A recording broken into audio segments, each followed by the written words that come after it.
Thanks very much, everyone, for joining us for the discussion today.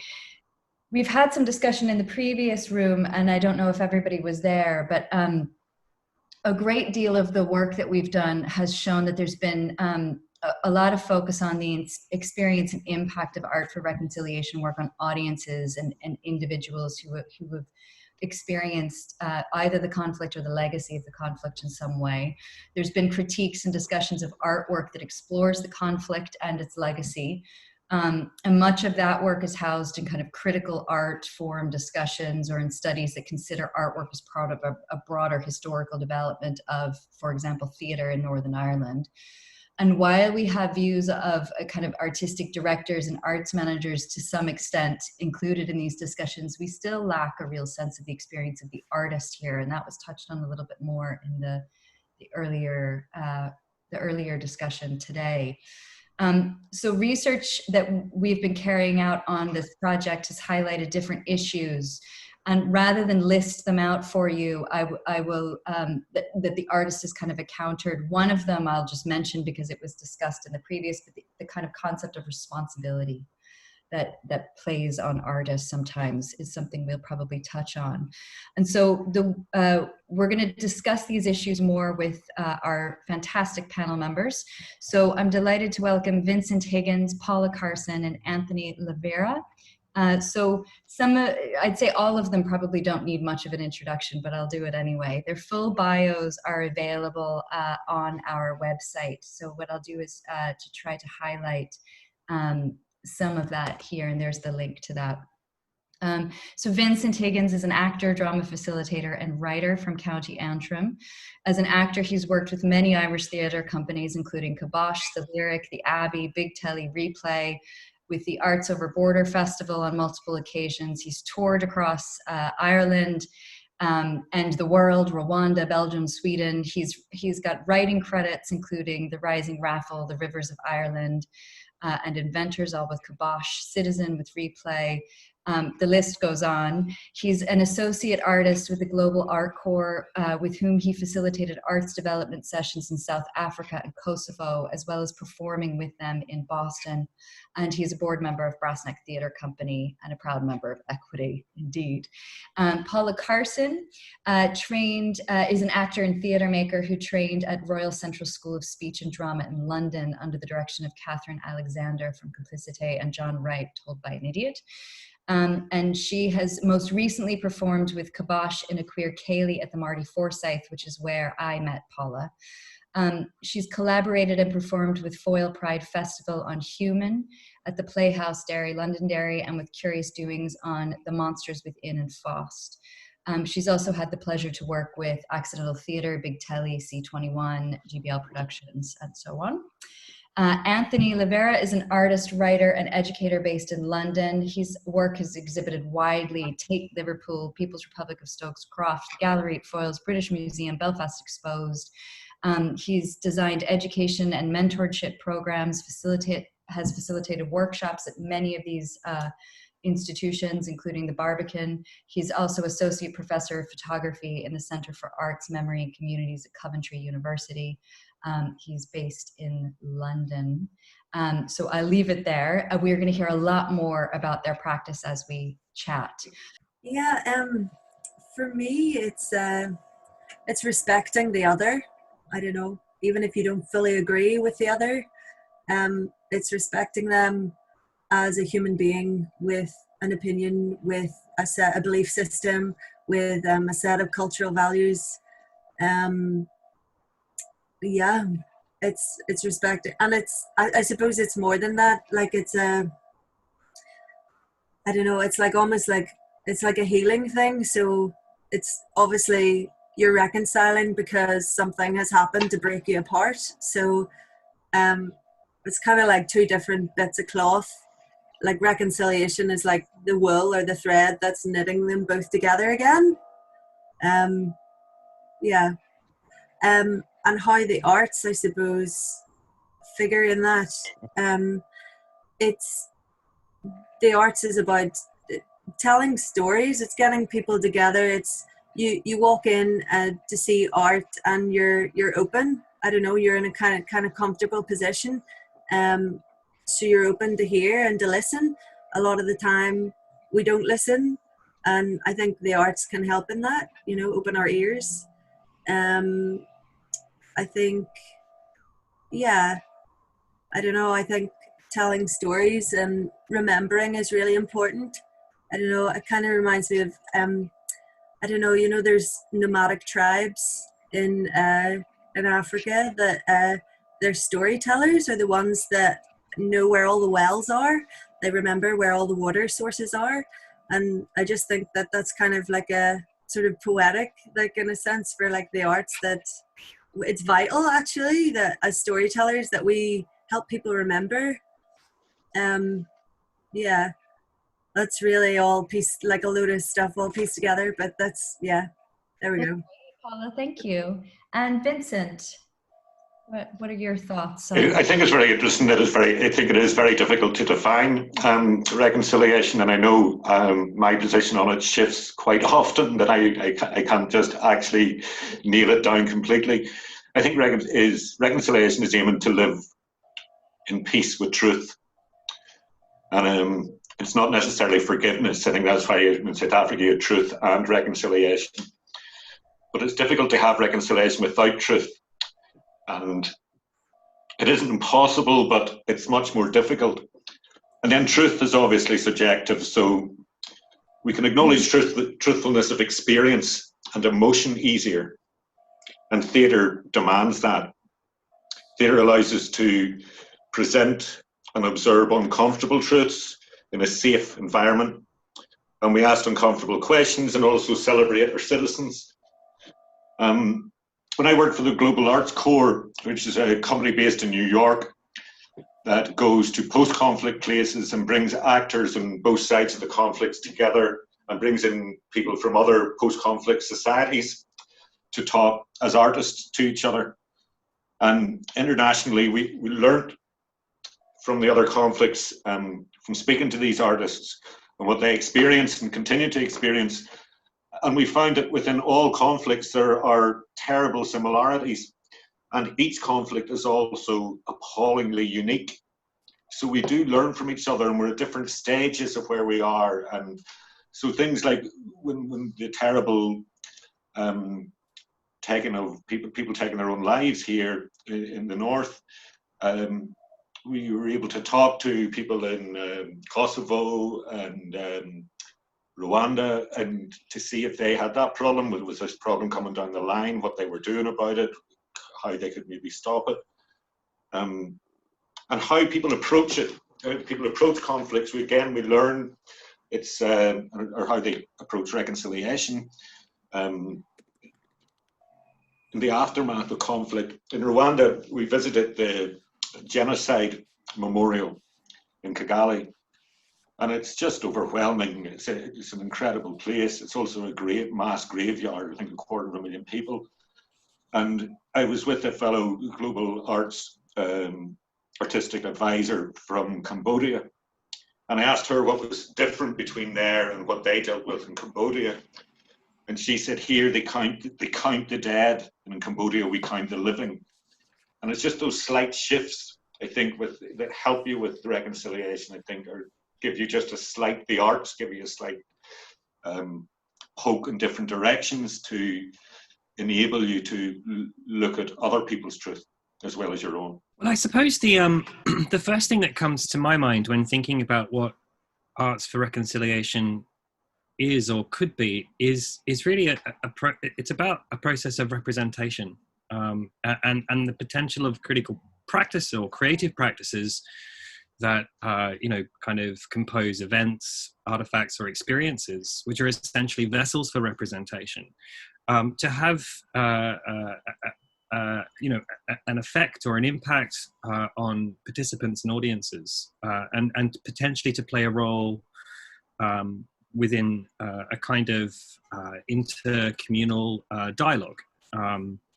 and within that, I'm kind of really interested in how the amplification of marginalized experiences in the cultural realm can speak to these sorts of themes, or themes such as resolution, remembrance, forgetting, or forgiving, or these other sorts of words that are often attached to conversations about reconciliation. And other terms such as transformation, reconciliation, conflict, culture, identity. There's a lot of very kind of loaded words that get used, not only in academic discourse, but also in the public realm as well, when we're kind of addressing the idea of arts and reconciliation. And so within that, I'm interested in how the performativity of identity is either constrained or enabled or created in the process of these types of practices within the cultural fields, and how they might be either brokered, coordinated, or commissioned, or how they might emerge from the grassroots, or from the ground up, or from community or collective kind of endeavors. I mean, these are some of the thoughts that kind of swirl around my mind when you ask me that question. So I'm going to bring in those of us who are listening in a moment, but I just want to kind of keep the momentum with the panel. So thinking about what you've just discussed in relation to, I'm wondering if you could bring out some examples a little bit more from your own experience or practice, and talk about your experience in working in this frame of art for reconciliation. And then what I'd like to do is, once you've discussed kind of the experience of that practice, you might bleed into it, so to speak, but I want to kind of take a moment of pause and then talk about the responsibilities that you feel as artists within that space, and bring in those listening to the discussion as well, because this is something we touched on earlier. So Vincent, I'll go to you, if that's okay, first on examples from practice. Sure. The most recent one was a Kibosh Theatre production of Green and Blue, which was a story that was based on the Irish border, and it was about a guard of Síochána, which is the police force in the Republic of Ireland, and an RUC man who was the police force in Northern Ireland at the time. And what happened was Queen's interviewed guards in RUC specifically who worked along the border region during the conflict. And then all those interviews were given to the playwright, who then fashioned the story around that. So it was all based on truth. And the one main crux of the story was that these two spoke on the radios for 20 years, 25 years, and never met in person. And then they eventually met. So the idea was, it was based on an original premise. There was truth behind it. We did extensive script development and research. And we had a group of ex-RUC and ex-guards, and we would meet in a secret location kind of every 6 months, and the other actor and I, we would read it. We would do like a reading, and the playwright would be there, and the director, and then we would leave, and the director and the playwright would talk with the guards, ex-guards and ex-RUC, and the play was developed and developed and developed and developed. So so by the time we opened at the Belfast Festival, we were very kind of on top of our material. And we knew it was going to be very, very difficult. There was a number of reasons. The playwright was an IRA hunger striker. And we've worked with Lawrence McEwen before. He's an amazing playwright. But he knew that at some point was going to come up as being a difficulty. But we gained the trust of both communities with doing the research and development, and that stayed with us in very good stead. We did do one-off for the RUC, and RUC Widows was a one-off performance for them, and the RUC Social Club, now the PSNI Social Club. So there was an awful lot of work went into try and bring the community along, because the RUC community wouldn't have a great idea of theatre. They wouldn't have known really Kibosh. They wouldn't have known the work that the company does. So you had to build up trust within that, and that was vitally important. we're definitely going to come back to the wider point about truth and responsibility and whose truth, and we'll save that for later. But in terms of your own experience as an artist, there's something in there I'm wondering if you might be able to elaborate on around, and I don't know if this is the right word, but kind of feeling a sense of security or safety, being safe through the process of knowing that you could go into the space. There was two sides brought in through the research and development. I'm wondering if you could elaborate on my interpretation, whether or not you agree with it or hit against it in some way. What do you mean about feeling safe as an actor or as a human going into that environment? Performing in the different locations, knowing that this amount of work had gone behind the development of Green and Blue.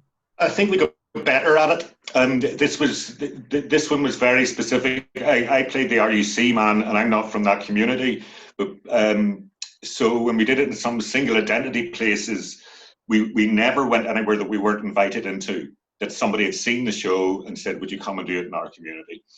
Because there had to be, we didn't want to impose it in different communities. And like, I know myself, like the first time I put on the uniform, and it was very specific, that green and dull mint is the actual color of the shirt. And it just brought so many memories back for me personally, and my relationship with the RUC.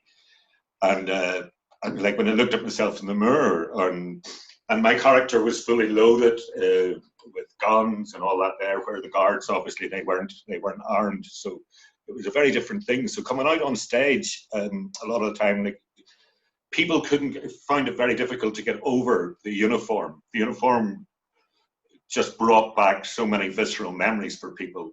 And I've never received a kind of like visceral hatred like it coming at you. And it's very, very different from playing a panto body. You know, it's not that, you know.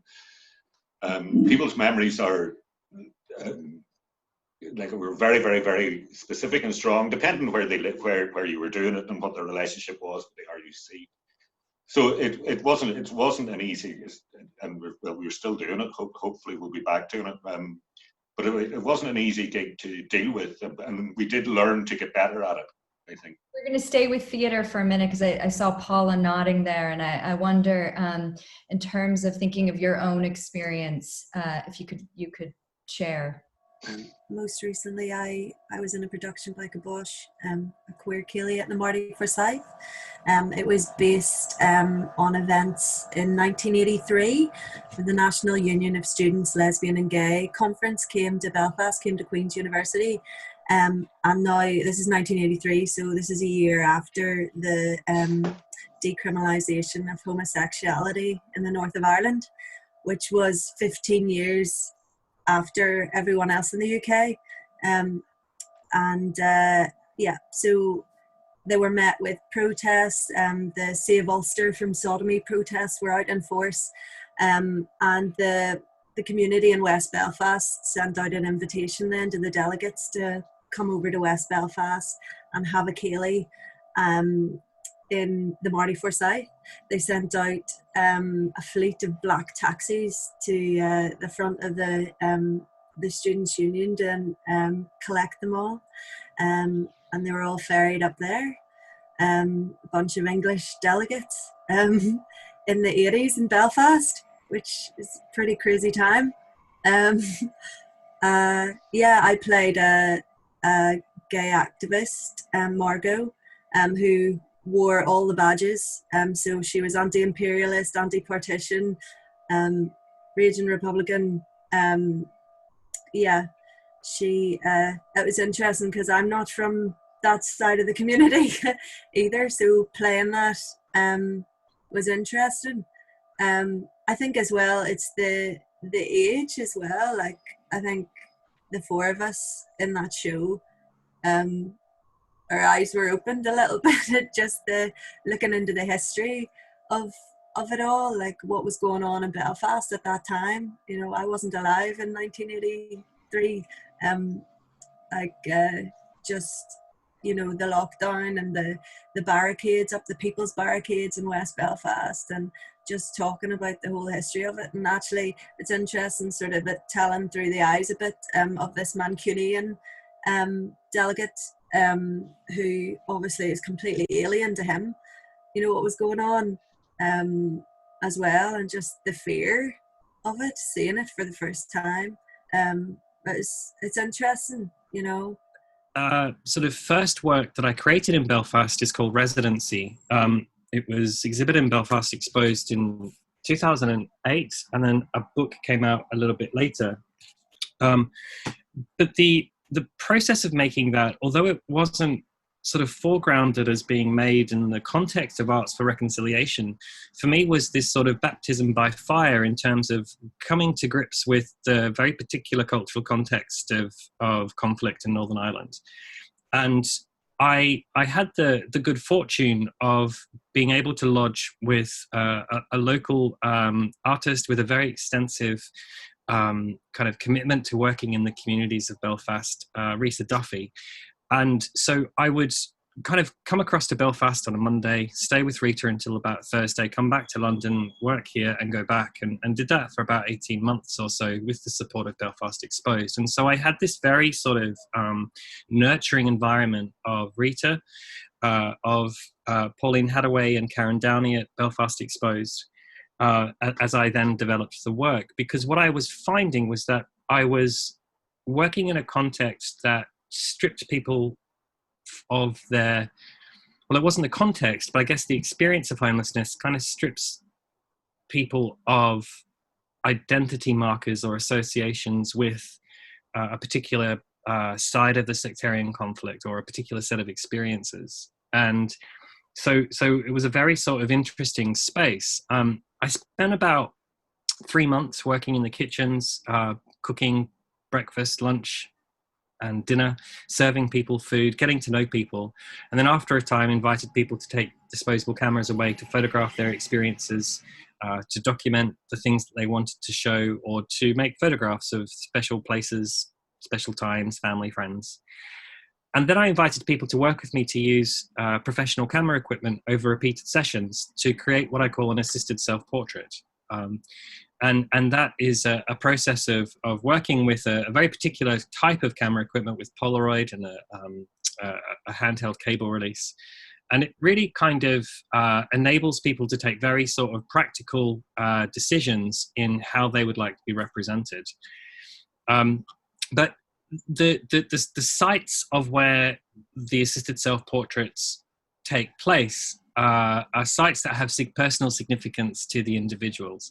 And so I would find that I'd be taken on these incredible kind of walking tours of Belfast to get to the location. And in doing so, would hear these incredible stories about people's experiences, and many experiences relating to the Troubles or to post-conflict tensions that might still exist within their families or social social relations. So that was one project that I thought I would highlight. Another, and I've created 4 main projects in Belfast since 2006. But the other I wanted to highlight is called Let Us Eat Cake. And Let Us Eat Cake was created, when was it created? In 2016-17.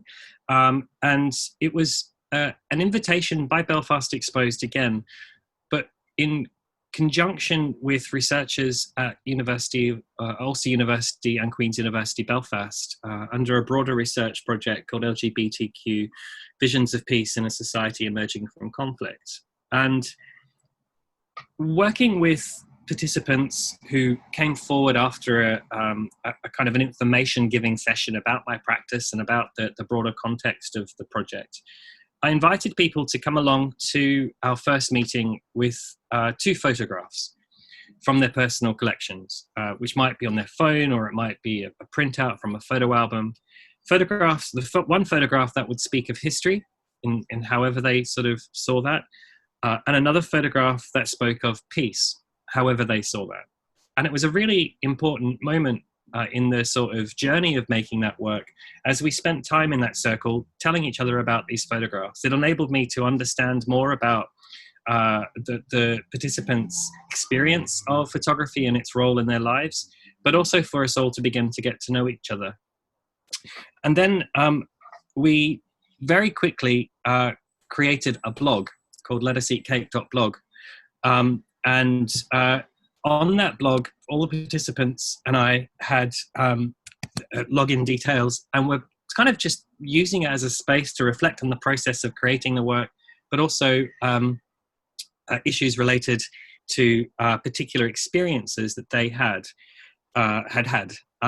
And what I essentially was doing with participants over the period of 9 months or so was working with them through face-to-face meetings, online platforms, to enable a kind of process of research through which the participant would think about a specific issue that they'd experienced in the context of queer rights in Northern Ireland.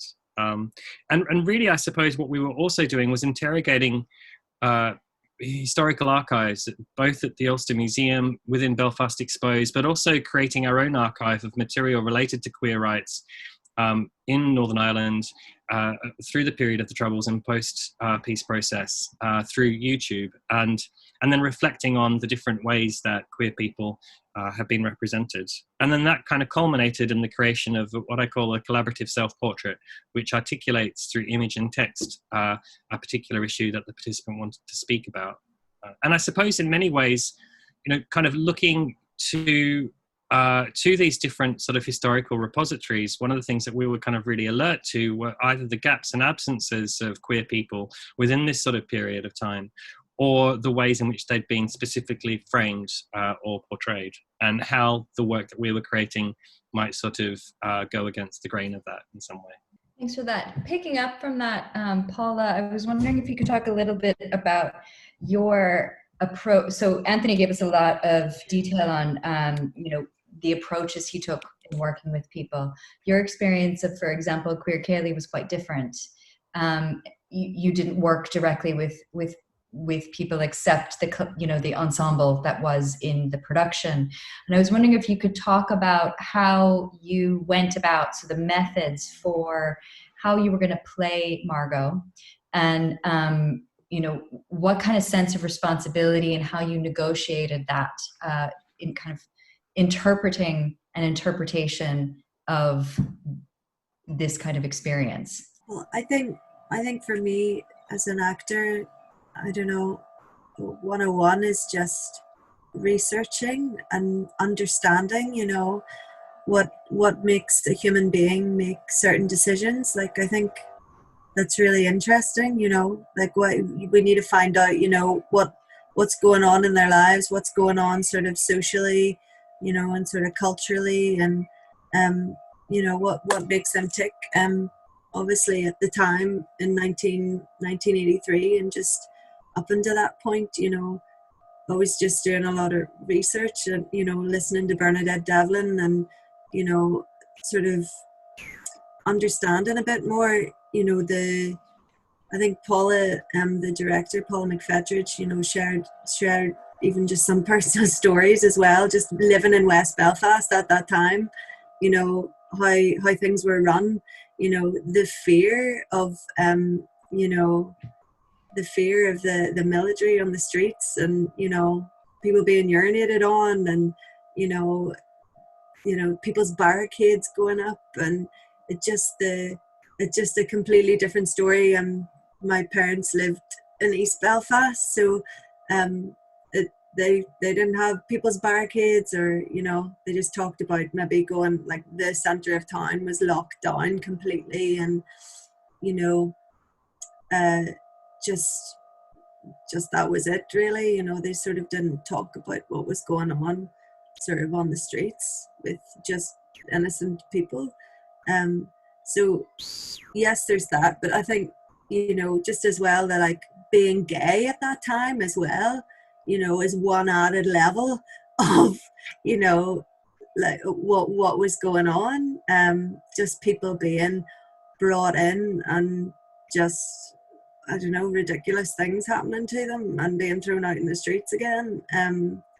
It just, it made me angry, just the stories and what people went through, I think that ties into Paul. So you talked about how Paula McFettridge, shared personal stories, And then Vincent Higgins talked about subjectivities in relation to truth. And this notion of truth and responsibility is something that has really come up in some of the case studies that we've been looking at. Sarah has mentioned how this is raising interesting questions about research and the practice of research within the development and presentation of work. What is public? What is private? What is process? Also, what is the distinction between representation and documentation? Does anybody want to field that question? Vincent, I don't know, Vincent or Anthony, if you want to field a comment in relation to that. I love those observations, and they very much strike at the heart of the kinds of questions that I'm asking of my practice a lot. And, you know, for someone who works in the way that I do, which is described as socially engaged or collaborative or participatory or a form of social practice, there are many different sort of ways these things are often described. You know, the process of the work is as significant, as important as any sort of artifacts or outcomes that are then circulated to audiences. And so there's a real bind there, I find, in the sense that often the representation of that process is filtered through the singular voice of the artist or the commissioning organization. And so part of my intention with the blog was to find a way to capture some of that process in a way that was polyvocal, that spoke to the tensions of the process, that spoke to the opportunities that arose, that really tried to sort of see it from a 360 perspective of both myself and participants. And I'm not saying it's kind of solved that problem. I don't know that the problems of representation can ever be solved. But I think it's certainly something that I spend a lot of time thinking about and trying to sort of work with. The notion of responsibility is an interesting one. You know, there's an artist and writer called Martha Rosler who speaks of this thing she calls representational responsibility. And to me, I think it's a really neat phrase in that it kind of reminds us that however we create or co-create, you know, images, performances, texts, whether they're scholarly or works of literary fiction, they're always a process of representation. And when you're endeavoring to speak on behalf of another person or alongside another person, there's a really particular set of questions that one needs to be sort of asking of oneself, and the context within which they then kind of seek to create opportunities to circulate that work. You know, I'm always thinking, like, who is this for? Who is this work for? And, you know, and how these sorts of, you know, kind of supposed social benefits are defined, and if they're actually achievable, and are they really attributable to the works that the participants have taken part in. You know, there's an American critic that I often refer to called Patricia C. Phillips, who asks a really interesting question of community art, and she asks, does it succeed because good intentions are irreproachable? And I think that, for me, just sums up all the things that I might carry on speaking a lot more about in relation to responsibility. So I'll leave it there for a moment and let one of my colleagues take over. So I hear people saying things. So I'm obviously not a member of the arts community. I'm just somebody who turns up and spectates, etc. But it's one of the problems here, I think, which is not a problem per se, is that what everybody's talking about, I would understand that in a very social science way. So I would place that within a typology. Okay, so I heard people there, excuse me, with the issue of queerness. You know, people were given a voice. Okay, so voice giving is part of what this art for reconciliation is. And then I hear Vincent saying he's from a nationalist Republican background, and he puts on an RUC uniform. So that's a transition from self to other, which in itself, I'm sure stimulated different emotions. But also being in a room with ex-RUC officers, which I don't know what that experience was, but that brings up the question of dialogue. And what we heard was ex-guards and ex-RUC were, conversation. So it's it's at the cutting edge of conflict and experience, and then it's something post conflict, which is important because it creates a different type of conversation. And then the issue that Ken made earlier on about if we think of whenever we used to go to art galleries, etc., in the 70s and the 80s, the art was really about conflict. Themes of surveillance were very common, human rights abuse, etc. So what I'm trying to get at is everybody's explaining what I would understand as art for reconciliation and also as reconciliation. But the language is not the language that I would use to explain it is a different language. And that doesn't really matter because all of that in a way is reconciliation. And it is about voice giving, dialogue, exchange, knowledge transfer, working on self, delivering messages to wider audiences. So all of that's okay. It just comes down to the end thing for this project, which is in articulating anything like that, which is quite complex and bitty and component based. There's different ways, different forms, different languages, different understandings. It's how do we cohere that into a common language? Not that everybody has to use that language in practice, but to explain this to outsiders, it's the language of reconciliation is quite sort of typological. Okay, it's temporal, it's cross time. And then the language that you guys use, which is the same thing, is actually a different, it's like French and German. They're both languages, but they're slightly different ways of doing it. So it's just, it's how do we have that conversation about ending this project where we can promote all of what you're saying, which is really valuable. But how do we do it in a language which is effective for those who don't understand what you do, but which also is effective for you? Sorry, that was a bit long, but hopefully at the end it made some sense. Yeah, it is tricky. It is tricky. Don't know. Brecht said art is not a mirror held up to reality, but a hammer with which to shape it. Yeah. I'm always kind of happy to go back to Brecht. I think he's like you kind of look what way he does, or John McGrath. I don't know how to sum it up. Particularly myself. Like theatre is ethereal. It is an experience. It's like writer, actor, audience. It's in the moment. It's live. It'll be different night by night, depending on the audience, depending where you are, depending what mood you're in. If you had a bad day, good day. So it's very, very, very difficult to go. Okay, this is it. This was the definitive show. This was the one. Especially in this type of work when you're moving from like one community to another, to another, to another.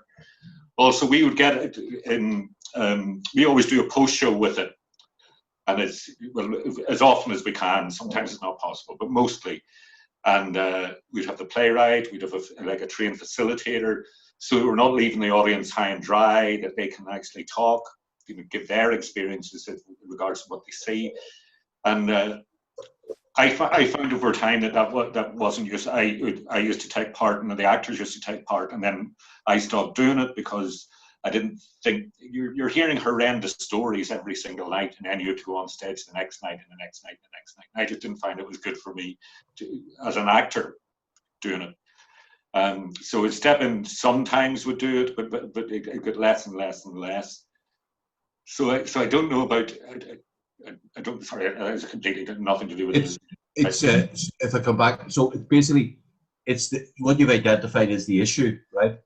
So what the reason why I'm interested in this art for reconciliation approach is because I think it can achieve more, and what you've just illustrated is, and was illustrated earlier on by other contributors, is that when people engage with art, they sometimes start to open up in ways that they wouldn't engage normally. Oh, well, I would get it. Absolutely. I completely agree with that. I would get people who wouldn't speak even in the post show would come up to me afterwards in the bar and want to speak to me privately. And it would always be the people from the either with their parents were in the RUC, they were ex-RUC, or they were PSNI or whatever, and wanted to speak privately about what they had seen and what their experience was. And and that in itself was a whole new day. You know, like you really had to take on board what you were hearing, what you were like having to process. I think I was lucky I was slightly older, and I had done a previous show, Those You Pass in the Street, that that had a post-show element to it, and but this was, it was a lot more confessional. The people were very, very confessional to you in this one, because even speaking about being in the RUC or having a parent in the RUC or a brother, sister, aunt, uncle, whatever, would make people uncomfortable. So it was always very, very private conversations that people wanted to bear witness to their family member, and they felt that it hadn't happened before. If I could just say one last very quick thing, I'll be very quick, Troy. We can't have confessional in a good Presbyterian, but the one thing is what's important here is one of the problems we have is not just that we don't have coherent strategies in Northern Ireland. We're very poor at telling people where reconciliation is being located. So that, you know, what that sounds like, a guy saddles up to you in a bar. That to me is a very powerful moment. Yeah, it inevitably was, and like continued to, like it's astonishing. But the problem is championing it and going, it's nearly you're betraying the trust that was given to you by somebody coming up and telling you, oh my God, that was my story. You know, like the character I play is the same age as me. I lived through the same dates as that character, but from a very different way. But people, like, it's how you don't betray the trust of people, but at the same time championing the work that you're doing. It's tricky. I think to pick up on that, Sarah Feinstein in the chat, you know, hit on the point of emotional labor, the emotional labor attached to the work that all three of you have been doing, and I know some of us in the room, so to speak. And you know, Vincent, you just talked about how in some of the panels afterwards you would hear really difficult stories, and you had to just remove yourself from that. Because it wasn't good for you. And I know from observing A Queer Ceilidh, I know that some of the actors were approached afterwards with particular stories and, you know, thank you for being, you know, in this, and the kind of things that were expressed with them. And I'm just wondering, in terms of art, as yourselves as artists, thinking about the challenges, whether it's around emotional concerns, you know, what supports do you think that have there been, or do you think there should be in relation to supporting this kind of emotional labor that you engage in? I don't know, Paula, do you want to take that first? I think, I just think that I personally, like, and you know, my fellow actors in that show, like, we weren't prepared for the after bar chats that were had. Like, I think it really hit home then, like the weight of the thing, you know, like how this was affecting people. You know, you had people come up to you and say, you know, now I understand why my parents don't want me being gay, because they lived through this, they lived through this, you know, and like, thank you, I'm going to ring them now. I've just spoken to them, and they're, you know, like, they're people sharing these like massive seismic shifts in their lives with us, and we're just actors, you know. We're doing a wee show, you know, but we're not doing just a wee show, I suppose, at the end of the day, when you think about it. When you're hit with that, I think, if I was to be involved in something like this again, I think like that it's almost like an afterthought, because there's so much work and pressure, and Vincent will tell you, you know, before a show, like preparing for the show, rehearsing the show, and portraying that show, that there wasn't, for me and for the guys I was working with, we hadn't even thought about that maybe we need to do that. Maybe before, we need to sort of recognize that this might happen, that these people will pop up to you and share their life stories with you and thank you very much emotionally to your face. You know, and I suppose all that we could do is sort of maybe point them in the direction of, you know, Car Friend, or, you know, places that they could go to seek more sort of help, I suppose, and support. But it's even just being prepared for that beforehand. Maybe would have been good, sort of prepared emotionally. Yeah, I think you've actually touched on situating this conversation in the bigger frame of the project. So in the last session, the idea of, the peacekeeping, should artists be in this peacekeeping role, so to speak. So you have this responsibility as artists, and in whatever way, shape, or form you attach it to yourself. So you interpret something and you share it, and then you end up bearing a responsibility of possibly hearing back about that interpretation that you've conveyed, whether it's on stage, through photography and installation. If this sits within, specifically within a kind of policy frame, some of this artwork of shaping and pushing societal reconciliation or personal reconciliation, what is the legacy? What is the sustainability of the work afterwards? So this was touched on in the previous session. So training, or knowing that there's other artists out there who are so hearing Vincent and Paula share that kind of at the bar after the show chats, or Anthony talking to other people working in his frame, or you talked about the nurturing links that you had through Belfast Exposed and our lovely Pauline. Are there other things that you think would help carry on the legacy of the work, but also support you in these processes? The things that I suppose I'm trying to sort of or disentangle the sort of two points that you made in the way you framed that question. This idea of ensuring that the legacy of the work can continue, and also how you can act self-care. I think they're two very different things. I, in a very different sort of way, can relate to some of the things that Vincent and Paula spoke of, but not so much in terms of audience members coming up to me after an exhibition, but rather in the process of working with participants and hearing about their experiences of often very traumatic situations. But the thing that I learned really early on in my career is that I'm not a social worker. I might, the work might be framed in certain ways that it can have a social impact, both in terms of how audiences perceive the work, but also how a participant will experience taking part in the work. But ultimately, my agenda here is to work as an artist. And, key to that are relationships with people. And yes, relationships are founded upon trust, but they're also founded upon the many other sort of nuances that cast all kinds of personal relationships. And how we determine boundaries, I think, is a really difficult thing. As an artist who works in a socially engaged context, or as an actor who's working with very sort of personal narratives, or narratives that are very personal to those audiences. I suppose, when I mentioned the sort of more informal support network or mechanisms that I had in place when I was making residency, they were really the main things that sustained my sort of form of self-care at that time. But I was also very careful in very sort of practical ways about, how I would spend time with people, where I would spend time with people, how friends or colleagues would know where I am when I'm spending time with people.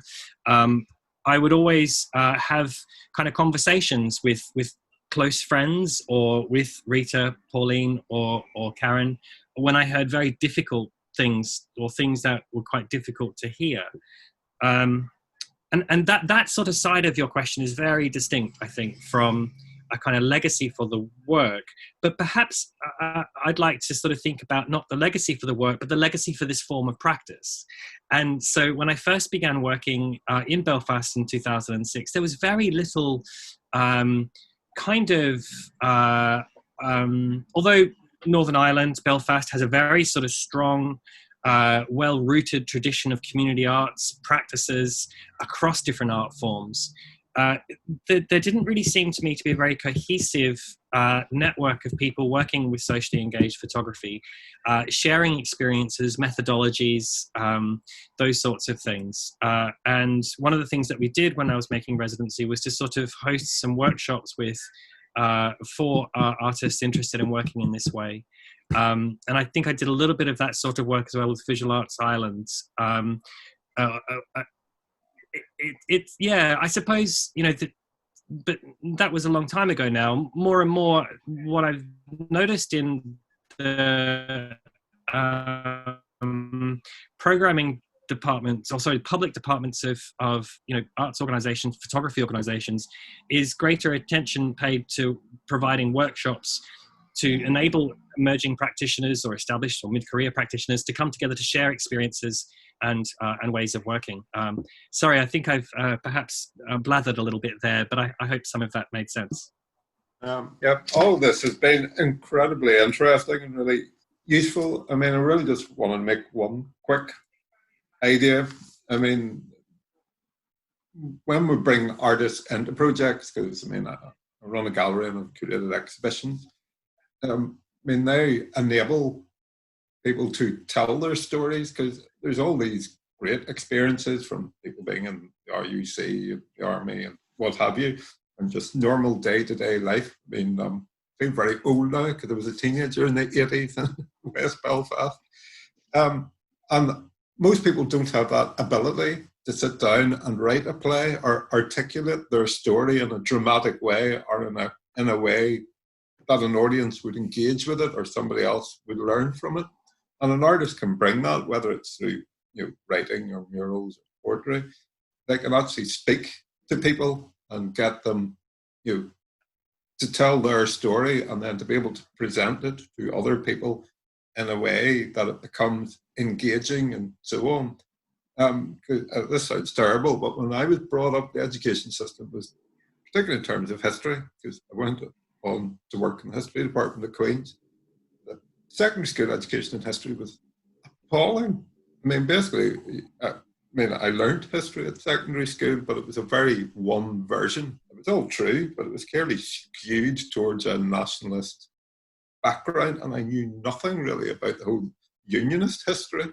So it was really only from my own reading and after later in life, and these sort of theatre productions and so on are really where I would have learned the most about the other side. So I think it's making sure there's enough funding to get all those stories told. But the key thing is also, and I've learned this by experience, is what stories are getting told and who are the gatekeepers. So through running exhibitions, 95% of people will be great and they'll come in and they'll be positive and they'll tell you their own experiences from the Troubles or whatever. But you'll get about 5% who feel that you aren't reflecting their experience. And even if you go, well, it's only one exhibition, I'm one gallery, or this is a one-off, so it's to try to make sure that people don't feel that there are these gatekeepers who are, because I can remember back when I used to work at the Arts Council got this criticism, the Ulster Museum got this criticism, the theatres, the BBC, for not reflecting everybody's stories, because there are so many stories. I'm not sure what the solution is. This came up a bit with the Queer Ceilidh as well. Something that I think all of us were quite conscious of in terms of was it, could it, should it reflect everyone's story? And this issue of it's not just parity of esteem, but the way in which we're counting what counts, if you get me. It is influencing that for sure. Does anybody else want to, Maya? Yeah. I just want to actually connect it with Ken about what kind of stories do we tell. And I think the theater has, or art in general, has the power to tell all kinds of stories together, side by side, and then coming back to truth. Then the truth in all its complexity could be shown. But also from some of my experience, what was interesting when we start projects of giving voice to people who were murdered and the genocide that happened, but it's denied and everything. But then what came up was that patriarchy played a huge role in our war.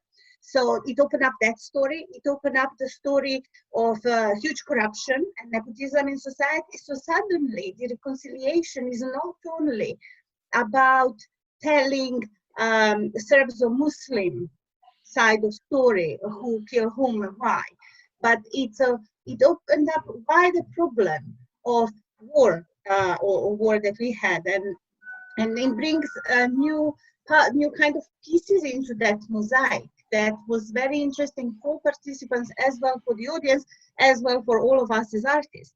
That suddenly you do have that testimonial, historical things that we are talking about, but it opened up also this wider things that I don't know, international interventions, all that things that reconciliation should also talk about in a way. I don't know if I make sense, but that brings the story on a more complex level in a way. I think you raised some interesting points there, Maya.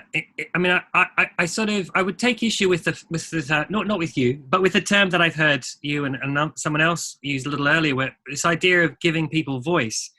I think it's so sort of patronizing. And I don't say that you're patronizing, but the term is so sort of almost taken for granted when we're talking about this type of work. And I think it's better to be thinking about how voices are enabled or platformed or amplified. Enabled, no, not so much, but amplified perhaps. But I thought what was interesting about what you were saying there is, if I heard you correctly, was that work made in this field doesn't always need to be about the conflict.